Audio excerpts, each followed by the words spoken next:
Perkenalkan, nama saya Nabila Pertama. Saya dari kelas TIB dengan NIM akhir 002 akan menjelaskan tentang web server dan DNS server.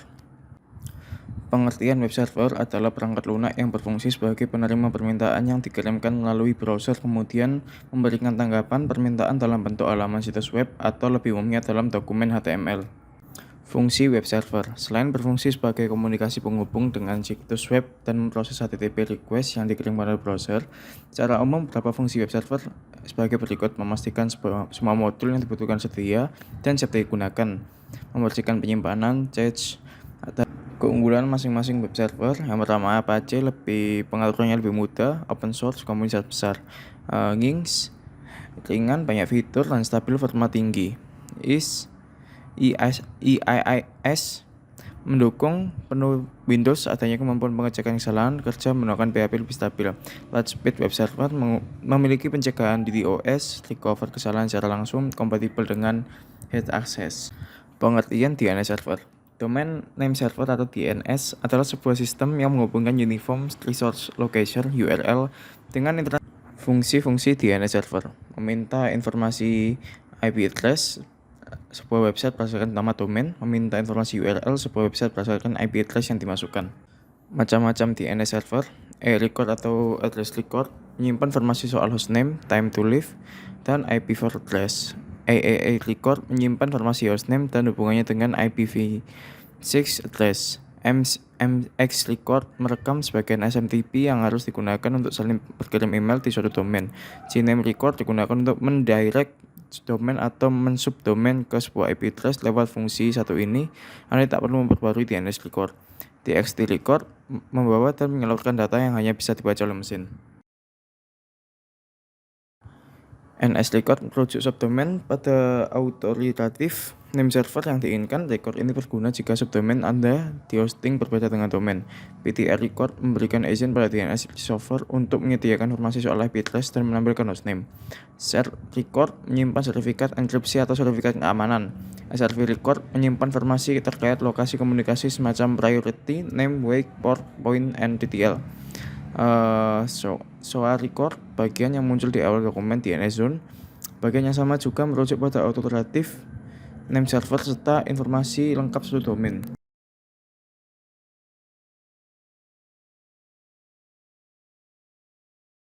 Sekarang kita bisa masuk ke simulasi web server dan DNS server dengan Cisco Packet Tracer. Langkah kita melanjutkan kemarin.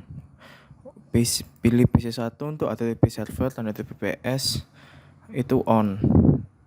Lalu pergi ke index, ke editnya. Terserah kalian mau isi apa di situ. Jika sudah dikonfigurasi, kita ke PC kosong. Kita pilih web browser, lalu isi 43434341, lalu Tigo. Jika berhasil konfigurasinya, web server kita telah berhasil. Lalu kita pindah ke PC2, kita tes yang sama 43434341. Dan di PC2 juga berhasil. Selanjutnya kita pilih laptop dan kita tes menggunakan laptop. Apakah sama hasilnya?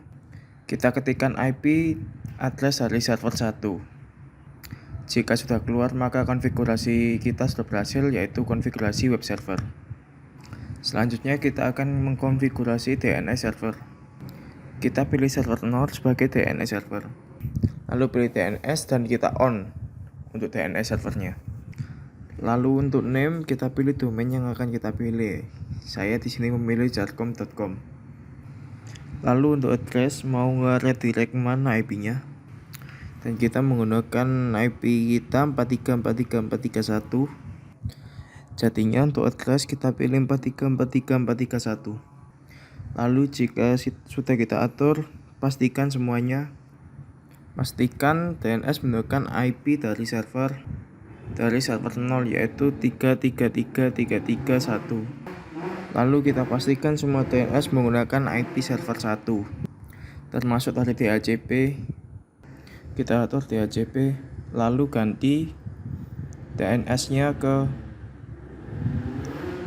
888 ganti ke 3333331. Lalu kita save. Jika muncul DNS server, maka IP konfigurasi dari DHCP server tadi sudah masuk. Jika semua DNS sudah terisi dengan IP server 0, maka kita tes. Pertama-tama kita memilih command. Kita melakukan nslookup, melakukan /jarcom. Jika sudah keluar dan berhasil, maka seharusnya konfigurasi DNS kita telah berhasil. Lalu kita tes menggunakan web server. Lalu kita ketikkan jarcom.com, yang mana sesuai dengan yang kita isi tadi. Jika keluar domain, maka berhasil konfigurasi DNS kita. Selanjutnya kita pilih tes menggunakan laptop, yang mana kita lakukan seperti tadi menggunakan web browser. Lalu ketik jarcom.com. Jika keluar hasilnya, maka konfigurasi DNS kita di laptop sudah berhasil. Selanjutnya, saya ingin mencoba subdomain.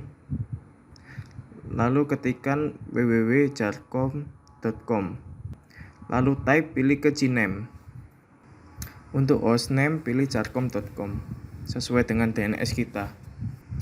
Jika selesai, kita tes menggunakan PC 0. Kita pastikan DNS-nya terisi dengan IP server 0. Lalu kita ketikkan di Chrome, ketikkan nslookup www.jarcom.com. Jika sudah keluar, maka seharusnya konfigurasinya kita berhasil. Konfigurasi subdomain berhasil. Lalu kita ke PC 0, pilih web browser, kita ketikkan www.jarcom.com. Jika keluar, maka subdomain kita telah berhasil. Lalu kita pilih PC 2. Selanjutnya kita lakukan nslookup www.jarcom.com untuk mengetes apakah sudah benar atau belum. Jika sudah keluar, maka sudah berhasil. Kita ketikkan browser, lalu ke PC 2 browser, lalu kita ketikkan jarcom.com. Jika sudah keluar hasilnya, maka konfigurasi DNS kita berhasil. Selanjutnya kita pilih laptop untuk mengetes. Kita melakukan nslookup www.jarcom.com. Sudah keluar, maka tes ke web browser di laptop kita berhasil. Lalu kita tes di web browser laptop 0 www.jarcom.com. Jika sudah keluar, maka konfigurasi kita juga berhasil. Di sini sudah selesai. Sekian dari saya, terima kasih.